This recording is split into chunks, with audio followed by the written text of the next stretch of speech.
పరలోకమందున్న తండ్రికి నా వందనాలు మరి. దేవాది దేవుడికి నా వందనాలు మరి. అలాగే దేవదాసయ్య గారికి నా వందనాలు మరి. చూసే ప్రతి బిడ్డలకి నా వందనాలు మరి. మనం చెప్పే వాక్యము దేవుడికి మహిమ కలుగును గాక. పరిశుద్ధ బైబిల్లోని మరి ఒక ఇద్దరు భక్తుల కోసం మరి ధ్యానించుకుందామండి. మరి ఆ ఇద్దరు భక్తుల్లో ఒకరు ఆశీర్వదించబడ్డారు, ఒకరు ఆశీర్వదించబడలేదు. అలాగే మరి ఒక చిన్న ప్రార్థన చేసుకుందాం. ప్రేమగల తండ్రి, దయగల తండ్రి, శక్తిగల తండ్రి, యేసయ్య తండ్రి, అయ్యా మహోన్నతుడా వందనాలు స్తోత్రాలు తండ్రి, యేసయ్య తండ్రి, పరలోకమున్న తండ్రి వందనాలు వందనాలు స్తోత్రాలు తండ్రి, యేసయ్య తండ్రి, అయ్యా మా కొరకు వచ్చి ప్రాణం పెట్టిన తండ్రి వందనాలు స్తోత్రాలు తండ్రి, యేసయ్య తండ్రి, అయ్యా ఇంకా మేము సజీవులుగా బతుకున్నామంటే నీ కృపే తండ్రి, యేసయ్య తండ్రి, మేము ఇంకా సమృద్ధిగా తింటున్నాము అంటే తండ్రి నీ కృపే తండ్రి, యేసయ్య తండ్రి, అయ్యా దేవా మహోన్నతుడా వందనాలు స్తోత్రాలు తండ్రి, యేసయ్య తండ్రి, స్వస్థపరిచి యెహోవా నీవే తండ్రి, యేసయ్య తండ్రి, అయ్యా మాట్లాడేది నిలబడేది నేనవుతే తండ్రి, మాట్లాడేది పరలోకమున్న తండ్రి, తండ్రి దేవా స్తోత్రం తండ్రి, యేసయ్య తండ్రి, అయ్యా ఎవరికి ఏ మాటలు అవసరమో తండ్రి ఆ హృదయాలతో మాట్లాడు తండ్రి, యేసయ్య దేవా స్తోత్రం తండ్రి, ప్రేమ గలవాడ, దయగలవాడ, చిత్తు గలవాడ తండ్రి, చిత్తు గలవాడ తండ్రి, ఈ చిన్న ప్రార్థన పరలోక రాజ్యంలో చేర్చుకోమని నిదరైన యేసునామంలో అడిగి వేడుకుంటున్నాము పరమ తండ్రి. ఆమేన్, ఆమేన్, ఆమేన్.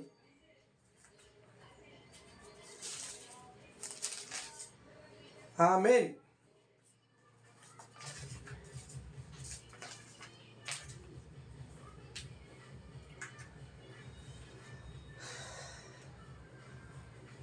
అందరూ సంతోషమేనమ్మా, అందరూ ఆనందమేనా?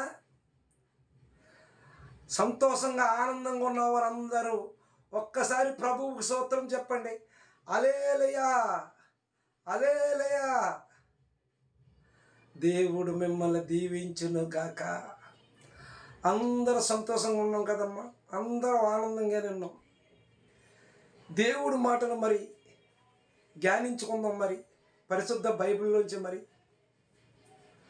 అమ్మ మన పరిశుద్ధ బైబిల్లోని మరి అమ్మ ఒక తండ్రి దీవించాడు మరి ఇద్దరు కుమారులు. ఆ కుమారుల పేర్లు ఏంటంటే యాసావు, యాకోబు. అమ్మ అందులో ఒక్కరే దీవించబడ్డారు. అలాగే మనం ఈ సంఘటన ఒక ఊరిలో జరిగిందమ్మా. మరి చూసుకుందాం. లోకంలో ఉన్న అన్నదమ్ముల పేర్లు ఏంటంటే మను పెద్దవాడు, ధను చిన్నవాడు. అమ్మ ఒక ఊరిలో జరిగిన విషయం మరిది. మరి ఏంటంటే ఇందులో మను దీవించబడ్డాడా, ధను దీవించబడ్డాడా మరి చూసుకుందాం మరి మనం. అమ్మ ఒక ఊరిలో ఒక మను, ఒక ధను, వాళ్ళు తాతయ్య గారు ఏంటంటే వాళ్ళ తాతయ్య గారు 2 ఎకరాలు సంపాదించారు. 2 ఎకరాలు సంపాదిస్తే ఆ 2 ఎకరాలు వాళ్ళ తాతయ్య గారికి ఒక్కడే కుమారుడు. ఎవరో ధను, మను వాళ్ళ నాన్నగారు.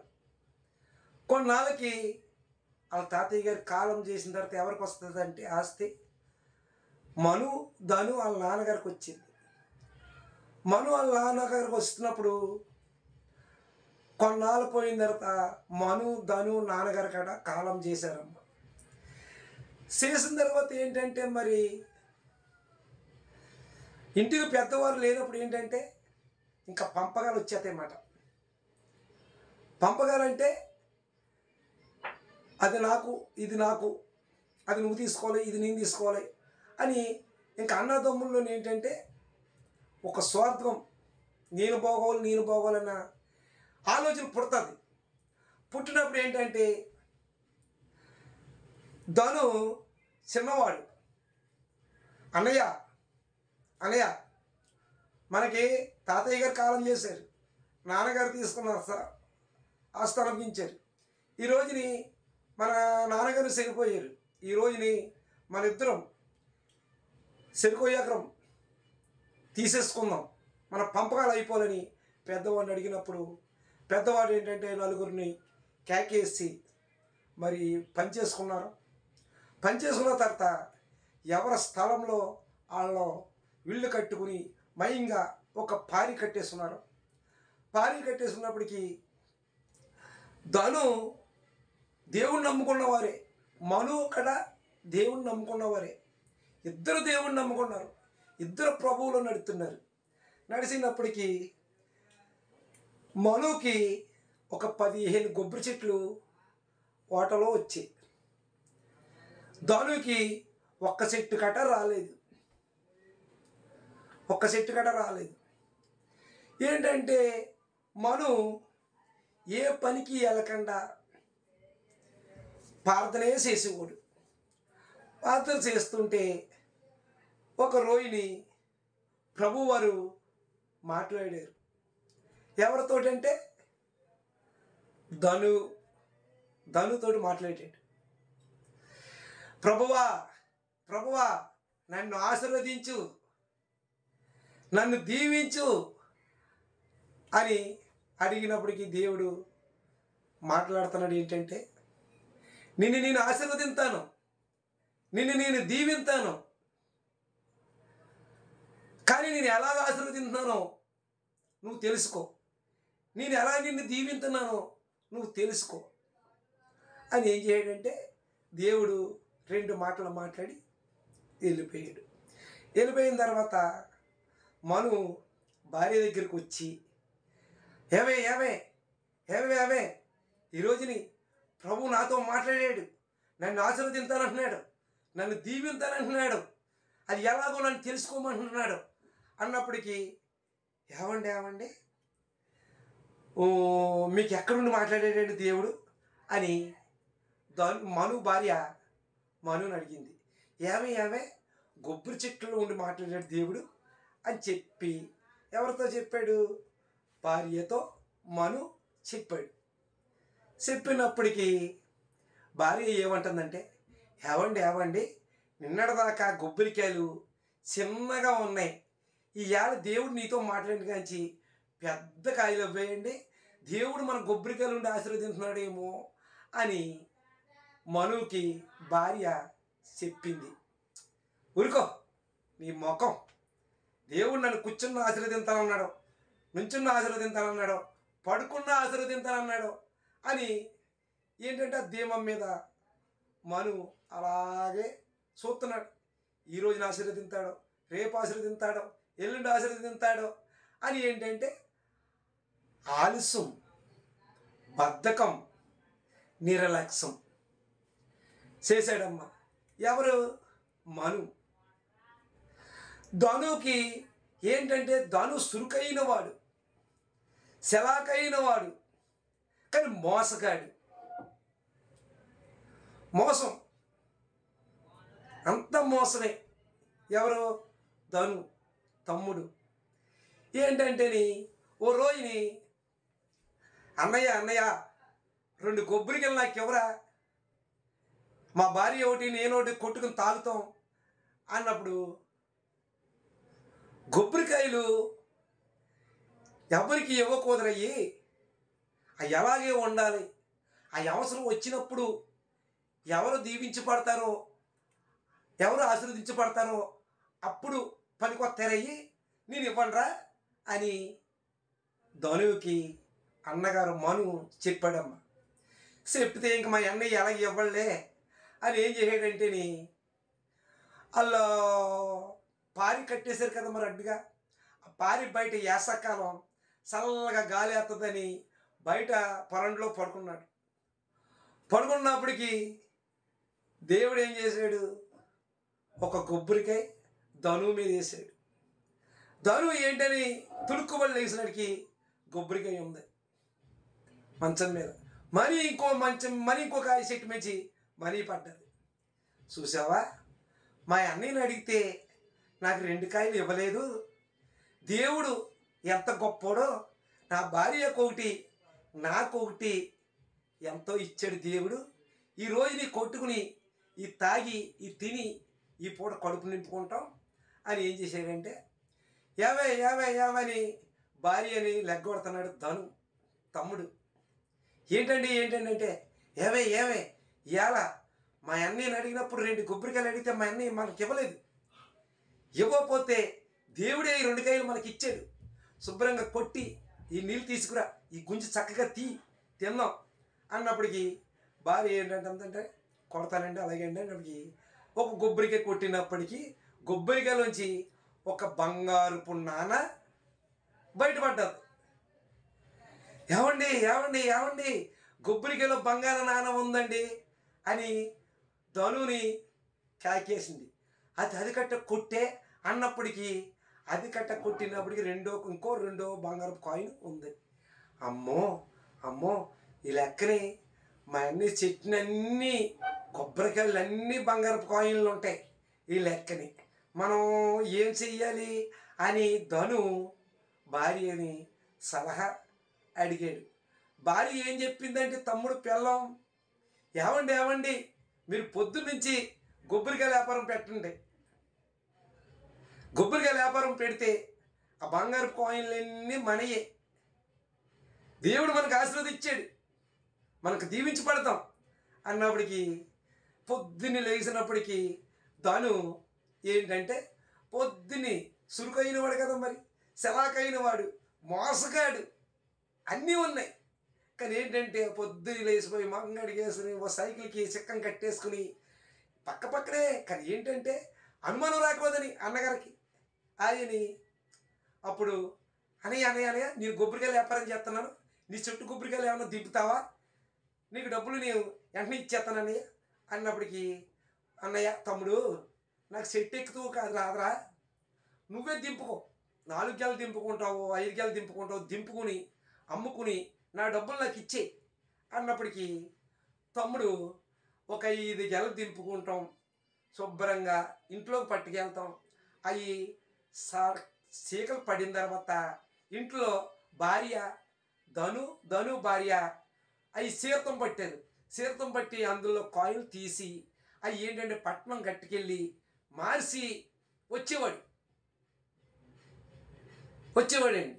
వచ్చినప్పటికీ అలాగ కొన్నాళ్ళు జరిగినప్పటికీ తమ్ముడు ధను 3 స్టేర్లు ఇల్లు కట్టాడండి. ధను భార్య అంతా ఒళ్ళంతా బంగారం. అమ్మ అయినప్పటికీ దీవించి పడిపోయారు. ధను భార్య కుటుంబం దీవించి పడిపోయారు. దీవించి పడిపోయినప్పటికీ మనుకు అనుమానం వచ్చింది. మను భార్యకి అనుమానం ఎలా వచ్చిందంటే అదేంటి మా తమ్ముడు కొబ్బరికాయ వ్యాపారం చేశాడు, ఇంత దీవించి పడిపోయాడేంటి, ఇంత ఆశీర్వదించి పడిపోయాడేంటి, దేవుడు నన్ను ఎప్పుడో దీవింతానన్నాడు, నన్ను ఎప్పుడో ఆశీర్వదింతానన్నాడు, నన్ను ఆశీర్వదించకుండా నా తమ్ముడిని దీవించాడు, నా తమ్ముడిని ఆశీర్వదించాడు అని మను భార్య ఆలోచనలో పడ్డారండి. ఆలోచనలో పడ్డారు. ఎలా ఎదిగిపోయారు, ఎలా సంపాదించారు, ఈ డబ్బు అంతా ఎలా వచ్చింది, ఈ బంగారం అంతా ఎలా వచ్చింది, ఇల్లు అంతా ఎలా కట్టారు అని ఆలోచనలో పడ్డారమ్మ. ఆలోచన పడినప్పటికీ అప్పుడు అనయ్య మరి నేను ఇంకా కొబ్బరికాయలు తీసుకోవాలనయ్య అని అడిగినప్పటికీ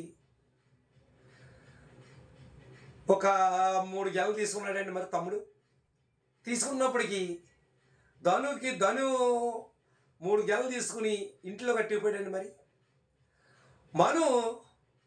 మను భార్య ఏమంటుందంటే ఏవండి మనం మీ తమ్ముడికి కొబ్బరికాయలు అమ్మాం కానీ బయట అమ్మినట్లేదు, బయటకు అట్టుకెళ్ళినట్లేదు, ఎవరికి ఆటోలు వేసి పంపించినట్టు లేదు, ఒక తాటను లోడ్ వేసినట్టు కనపడలేదు, ఒక బండి మీద లోడ్ వేసుకెళ్ళినట్టు కాపడలేదు. ఈ కాయలన్నీ ఎలా వ్యాపారం చేసాడండి మీ తమ్ముడు గారు? మనం ఒకసారి చూడాలండి, మరి ఏదో జరుగుతుంది మొత్తం అని మను భార్య చెప్పిందండి. ఎవరికి? మను భార్య మనుకు చెప్పింది. అది ఈ రోజున మనం 3 గెలలు మా తమ్ముడు తీసుకెళ్ళాడు కదా, ఈ రోజున మనం చూడాలి. ఈ కాయలు ఇంట్లోకి పట్టుకెళ్ళి ఏం చేస్తున్నాడో ఏంటి ఈ మనం చూడాలి అని ఏం చేశారంటే, మను భార్య పడుకోకుండా అలాగ కాసుకుని కూర్చున్నారు. అప్పుడు ధను భార్య ఏంటంటే, వీళ్ళ కొబ్బరికాయలు 3 గెలలు తీసుకెళ్ళి ఇంట్లో పెట్టుకొని, మనం ఎప్పటి నుంచో చేస్తున్నాం కదా ఈ వ్యాపారం, ఎవరు చూడలేదు ఇప్పుడు దాకానే, ఎవరు చేయలేదు కాదని ఏం చేయారంటే, ఒక తలుపు పెట్టుకుని కిటికీలు వేసుకోకుండా కాయలు నరుకుతూ పట్టారమ్మ. కాయలు నరుకుతూ పట్టారు. నరుకుతూ పట్టినప్పటికీ మను భార్య కిటికీలోంచి చూస్తున్నారు. కిటికీలోంచి చూస్తున్నారు. ఆహా, ఏవండి, దేవుడు ఆ రోజులు కొబ్బరికాయలు ఉండి మిమ్మల్ని చెప్పాడు. చెప్పినప్పటికీ మీరు ఆశీర్వదించి మీరు ఆశీర్వాదం పొందుకోలేకపోయారు. ఏంటంటే దేవుడు మనకిచ్చింది మీ తమ్ముడికి ఆశీర్వాదం ఇచ్చాడండి అన్నప్పటికీ ఆలస్యం, బద్ధకం, నిర్లక్ష్యం. అమ్మ ఏమైంది? మను దీవించబడవలసింది, ఆశీర్వదించబడవలసింది ధను ఆశీర్వదించబడ్డాడు. మను ఆశీర్వదించబడ్డాడు. ఆయన తమ్ముడు,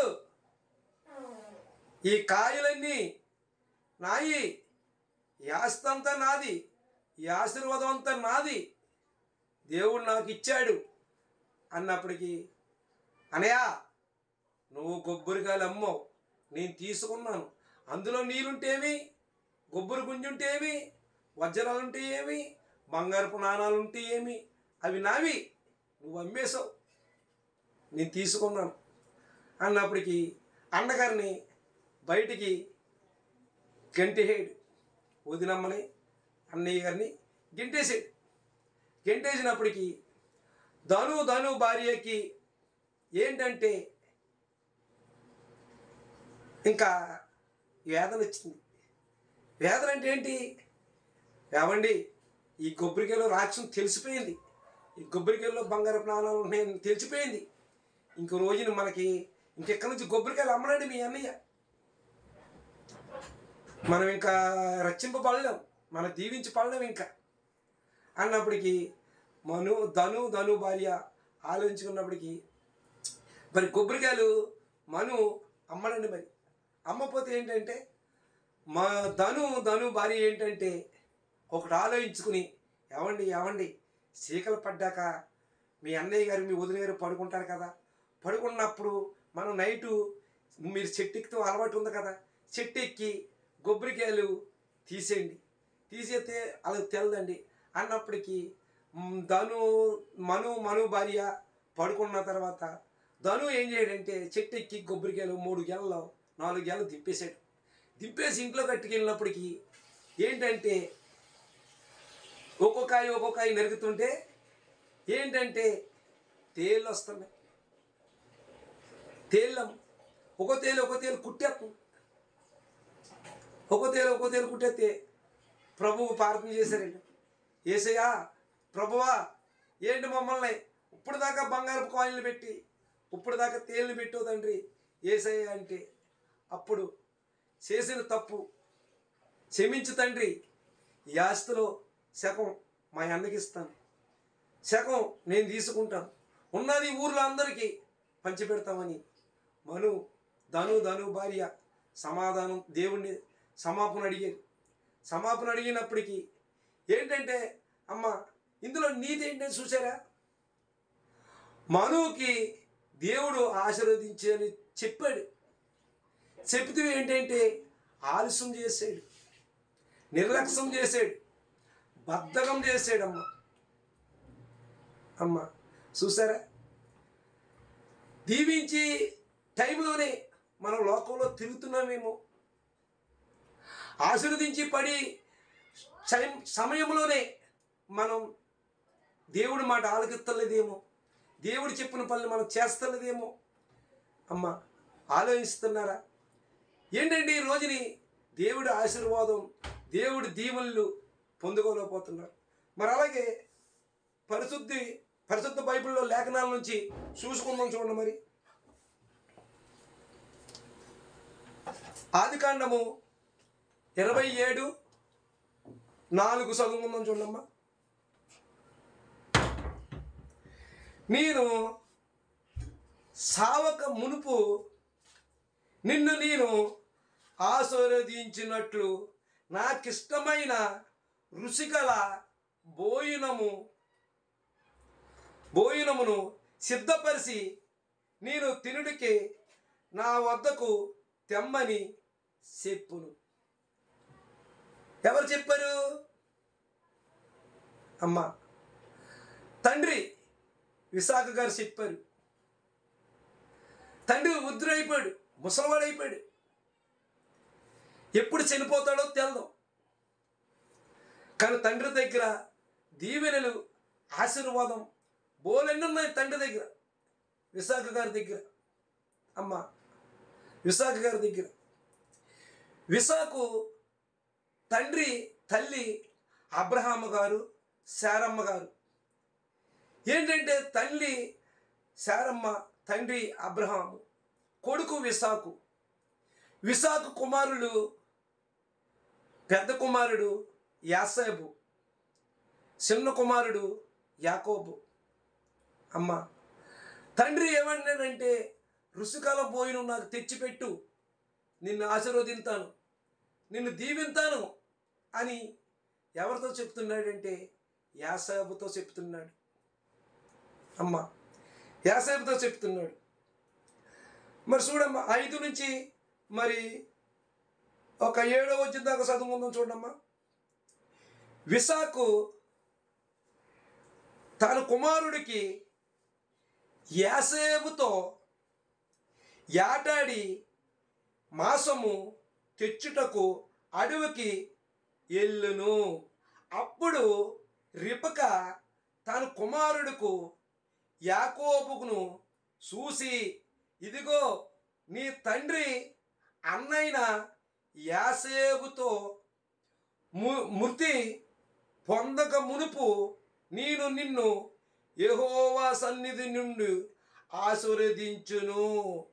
నా కొరకు మాంసము తెచ్చి నాకు రుచికల భోజనము సిద్ధపరచమని చెప్పగా వింటిని. కాబట్టి నా కుమారుడా, నా మాటిని నీకు ఆజ్ఞాపించినట్లు చెయ్యము. చూసమ్మా, పెద్ద కుమారుడితోటి నాకు రుచికల భోజనం పెట్టినానా, నీకు అన్ని నేను దీవించి నిన్ను ఆశీర్వదింతాను అంటే యాసేబు, అమ్మ, తండ్రి యాసేబుతో చెప్పినప్పుడు తల్లి అన్నది. అమ్మ, తల్లి అన్నది. ఎవరు తల్లి? ఎవరు? రిబ్కా. తల్లి రిబ్కా ఎన్నది. తల్లికి ఏ కుమారుడు అంటే ఇష్టం? చిన్న కుమారుడు అంటే ఇష్టం. తండ్రికి పెద్ద కుమారుడు అంటే ఇష్టం. తండ్రి ఏమన్నాడు పెద్ద కుమారుడితోటి? నానా, నాకు రుచికల భోజనం నాకు పెట్టు, నేను తిని నిన్ను ఆశీర్వదించి నిన్ను దీవింతానని తండ్రి పెద్ద కుమారుడితో యాసేబుతో చెప్పాడు. తల్లి ఏమని చెబుతుందంటే, యాకోబు, నీ తండ్రి నీ అన్నతో రుచికల భోజనం పెడితే అన్ని దీవెనలు, ఆశీర్వాదాలు ఈ అన్నకి ఇచ్చేస్తాడంట మీ నాన్నగారు అని చిన్న కుమారుడితో చెప్తుంది. మరి చూసుకుందాం. చూడండి, 27:24 చూద్దాం. చూడండి, 27:16 చూసుకుందాం. చూడండి, రిబ్కా వాటి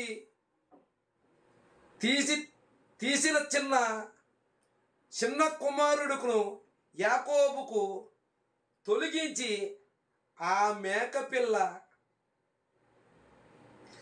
శర్మముతో అతని చేతులను అతని మెడ మీద నునుపు భాగమును కప్పి తను సిద్ధపరుసెను. రుచిగల భోజనమును రొట్టెలను తన కుమారునికి యాకోబుకు చేతికి ఇవ్వగా. చూసామ్మా,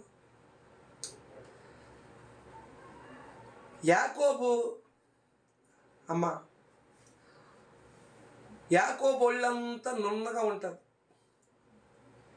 యాసేపు ఒళ్ళంతా రోమాలు. ఎక్కడ చేసినా ఎక్కడ చెయ్యేసిన ఎతికినా ఒళ్ళంతా రోమాలు పెద్ద కుమారుడికి. అప్పుడు రోమాలు పెద్ద కుమారుడికి రోమాలు అవుతే తల్లి ఏం చేస్తుంది? వాటి చర్మం తీసి చేతులు కట్టిందమ్మ.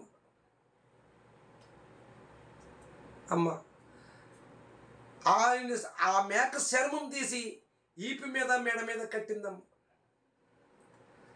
మరి యాకోబు తండ్రి బోయిను పట్టుకెళ్ళినప్పుడు తడుంతాడమ్మ, చేతులు మెడ తడుంతాడు తండ్రి. ఏంటంటే పెద్ద కుమారుడు ఎలాగుంటాడు? ఇస్సాకు గారికి ఏంటంటే సూపు మందకం అయిపోయింది. సూపు మందకం అయిపోయినప్పుడు ఒక మాట తీరు తెలుస్తుంది, ఒంటి సూచన బట్టి తెలుస్తుంది. 27:4 చదువుకుందాం చూడండి. యాసేపు అనే కుమారుడు నీవే అని అడగగా యాకోబు అని నేనే అనును. అంతటా అతడు అది నా వద్దకు తెమ్ము, నిన్ను నేను దీవించినట్లు నా కుమారుడా ఏటకి వెళ్ళి ఏటాడి తెచ్చిన తినెను.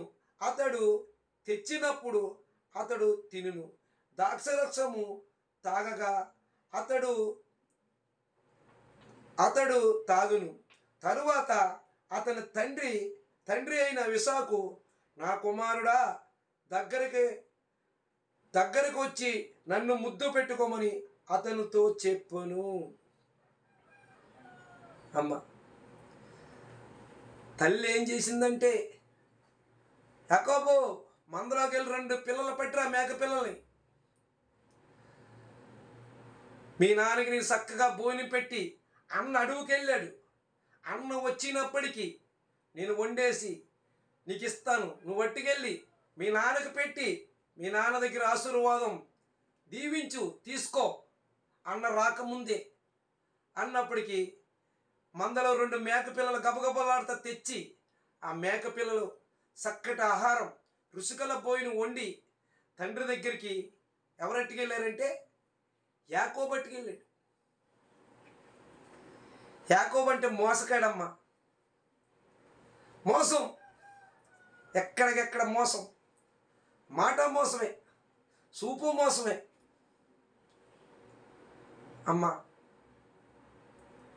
అంతా మోసమే.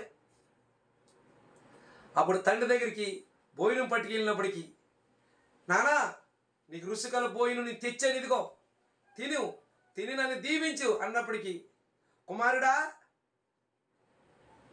నీ మాట యాకోబు మాటలాగా వస్తుందేంటి అని అడిగినప్పటికీ, నానా నేను అడుగుకి వెళ్ళాను, అక్కడ నీళ్ళు తాగితే నా కంఠం పాడైపోయింది, అదో రకంగా వస్తుందని తండ్రితో అబద్ధం చెప్పాడు. అబద్ధం, మోసం. ఎవరు?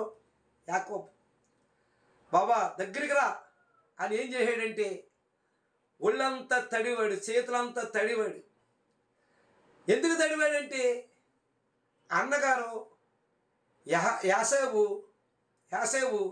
ఒళ్ళంతా రోమాలు, మెడంతా రోమాలు. తడివాడు. తడివినప్పటికీ యాసేపు ఒళ్ళిలాగే తండ్రికి కాబట్టి ఏదైతే తెచ్చిన ఆహారం తిన్నాడు. తిన్న తర్వాత యాకోబుని దీవించాడు, ఆశీర్వదించాడు. పట్టుకుపోయాడు.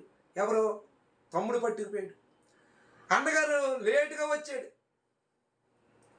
తెచ్చాడు, అడవికి వెళ్ళాడు, కొట్టాడు, తెచ్చాడు, మాసం చేసి వండి తెచ్చి, నానా రుచిగల భోజనం అంటే, ఇంకేం నానా, ఇందాకే కదా బాబు నేను తిన్నాను, నువ్వు తెచ్చి పెట్టావు కదా, నా ఆశీర్వాదం అంతా నీకు ఇచ్చాను కదా, నా దీవులన్నీ నీకు ఇచ్చాను కదా, పట్టుకుని వెళ్ళిపోయి మనీ వచ్చావేంటి అన్నప్పటికీ అమ్మ ఆలస్యం, నిర్లక్ష్యం, బద్ధకం ఈరోజు మన జీవితంలో కట్ట దేవుడిచ్చిన ఆశీర్వాదాలు ఆలస్యం మనం చేస్తున్నాం, నిర్లక్ష్యం చేస్తున్నాం, బద్ధకం చేస్తున్నాం. ఈరోజు దీవించి పడతం లేదంటే ఏంటంటే ఆలస్యం. అమ్మ దేవుళ్ళో ఆశీర్వదించి పడాలి, దీవించి పడాలి. అమ్మ దేవుడు చెప్పి ప్రతి మాట మనం వినాలి. అమ్మ మను ధను అన్నదమ్ములు, దేవుడు మనుకి ఇచ్చాడు ఆశీర్వాదం, ఇస్తే దాన్ని ఆలస్యం చేశాడు, నిర్లక్ష్యం చేశాడు, బద్ధకం చేశాడు. మనుకు రావాల్సిన ఆశీర్వాదం ధను అట్టుకుపోడమ్మా.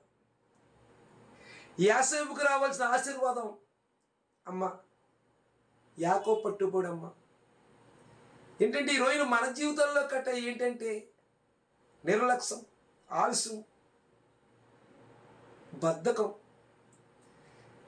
మన టైంకి అమ్మ సన్నిధికి వెళ్తాం ఆలస్యం, టైంకి ఆరాధనకి వెళ్తాం ఆలస్యం, వెళ్దాంలే అమ్మ వెళ్దాంలే అంటే ఆశీర్వాదం ఎలా చూస్తామమ్మా? అమ్మ ఆశీర్వాదం చూడలేం మనం. అమ్మ ముందుగా వెళ్తేనే ప్రభు పక్కన మనం కూర్చోగలదు, ప్రభు మాటలో మనం వినగలదు, ప్రభు ఆశీర్వాదం పొందుకోగలదు, ప్రభు దీవెనలు తీసుకోగలదు. అమ్మ నువ్వు అన్నీ అయిపోయిన తర్వాత వెళ్తే ఏముంటాయమ్మా? అమ్మ అన్నీ అయిపోతాయి. ఇంకా అన్నీ అయిపోయిన తర్వాత నీ కడుపు నిండా భోజనం దొరుకుతుందా? లాస్ట్లో వెళ్తే భోజనం దొరుకుతుందా? దొరకదు.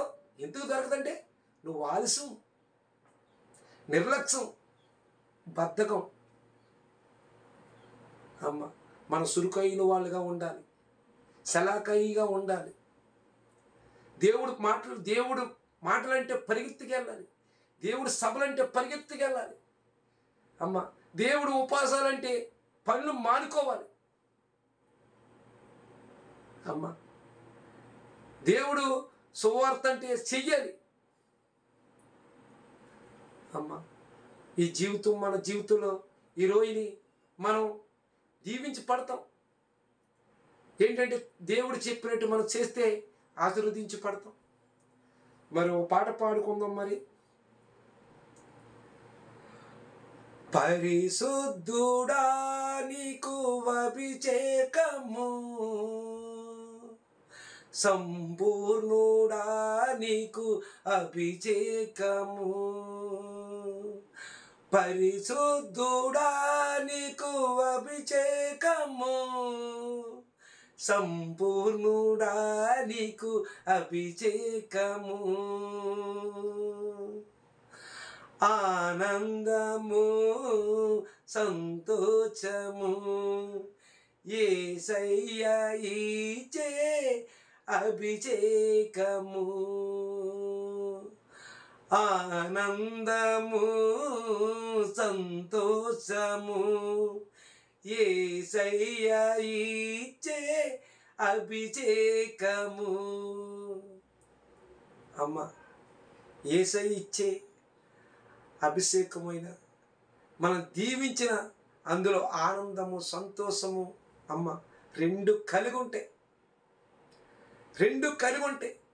దేవుడిచ్చిన ఆశీర్వాదాలు తరతరాలు అమ్మ తరతరాలు తరగవు, వరగవు. అమ్మ మనిషినిచ్చిన ఆశీర్వాదాలు అయితే అమ్మ కొంతవరకే ఉంటాయి, కొంతవరకే లోకంలో. కొంతవరకు ఉంటాయమ్మా. దేవుడిచ్చిన ఆశీర్వాదాలు, దేవుడిచ్చిన దీవెనలు తరతరాలు తరతరాలు ఉంటాయమ్మా. అమ్మ ఒకప్పుడు ఏంటంటే అమ్మా, నా జీవితం మీరందరూ చూసిన వాళ్ళే అమ్మ. నేను అమ్మ దేవుడు పని అంటే పరిగెడతాను. ఆదు అన్నాడు, నాకెంత వచ్చిన పని మీద నేను పనికి వెళ్ళనమ్మా, నేను పనికి వెళ్ళను ఆదు అన్నాడు. అమ్మ నేను బెంగళూరులో ఉంటే, బెంగళూరులో పనిచేసినప్పుడు ఉపాసాల కూటలు వచ్చాయి. ఉపాసాల కూటల్లో దేవుడు నా కుటుంబాన్ని కట్టాడమ్మా, నా కుటుంబాన్ని బాగు చేశాడు.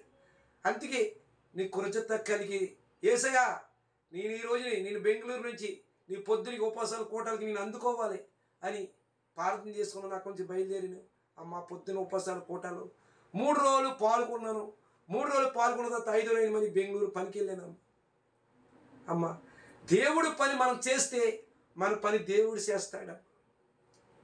అమ్మ దేవుడిచ్చిన తలంతులు మనం కాపాడుకుంటూ రావాలమ్మా. అమ్మ ఈ లోకంలో ఇచ్చిన ఆస్తులు పాస్తులు బంగారం ఎండి ఏమి ఎన్ని ఇచ్చినా ఉండవమ్మా.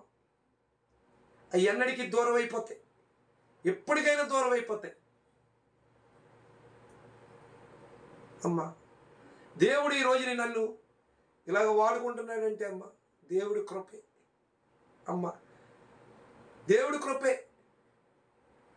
ఒకప్పుడు నా జీవితం జ్ఞాపం చేసుకుంటే, యేసయ్యా నన్ను ఇంతలాగా మార్చిన తండ్రి నీ కృతజ్ఞతాస్తుతులు, నీకు నా నిండు వందనాలు అని అమ్మ ప్రభు పాదాలు అట్టుకుని మనం ఎంత ఏడ్చినా ఆయన రుణం మనం తీర్చలేమమ్మా. అమ్మ మనం రుణం తీర్చలేం. మరి ఈ వాక్యము దేవుడు నూరంతులు దీవించి ఆశీర్వదించి పరలోక రాజ్యం చేర్చును కాక, చూసిన ప్రతి బిడ్డ దీవించి ఆశీర్వదించి దేవుడిలో ఎదగాలని, ఈ మాటలు విన్నవారందరూ దీవించి ఉండాలని అందరి కొరకు ప్రార్థన చేసి అందరూ యేసునామంలో ఉండును గాక. ఇప్పుడు చిన్న ప్రార్థన చేసుకుందాం కళ్ళు మూసుకుని. ప్రేమగల తండ్రి, దయగల తండ్రి, యేసయ్య దేవా స్తోత్రం తండ్రి. అయ్యా ఈ చెప్పిన మాటలు ఎవరి హృదయం తాకుతావు తండ్రి, యేసయ్య తండ్రి. అయ్యాల జీవితాలు తండ్రి మార్చు తండ్రి, యేసయ్య తండ్రి. అయ్యాల కుటుంబాలు కట్టు తండ్రి, దేవా స్తోత్రం తండ్రి. అయ్యా ఆలస్యము, నిర్లక్ష్యం, బద్ధకం ఆ 3 తీసివేయి తండ్రి, యేసయ్య తండ్రి. అయ్యా నీ పని అంటే మేము పరుగులు ఎత్తువాళ్ళలాగా తండ్రి, నీ పని అంటే దూకేవాళ్ళుగా తండ్రి, యేసయ్య తండ్రి. మమ్మల్ని దీవించు తండ్రి, ఆశీర్వదించు తండ్రి. అయ్యా ఈ చిన్న పారిని పరలోక రాజ్యంలో చేర్చుకోమని నెదరైన యేసునామంలో అడిగి వేడుకుంటున్నాము పరమ తండ్రి. ఆమేన్, ఆమేన్.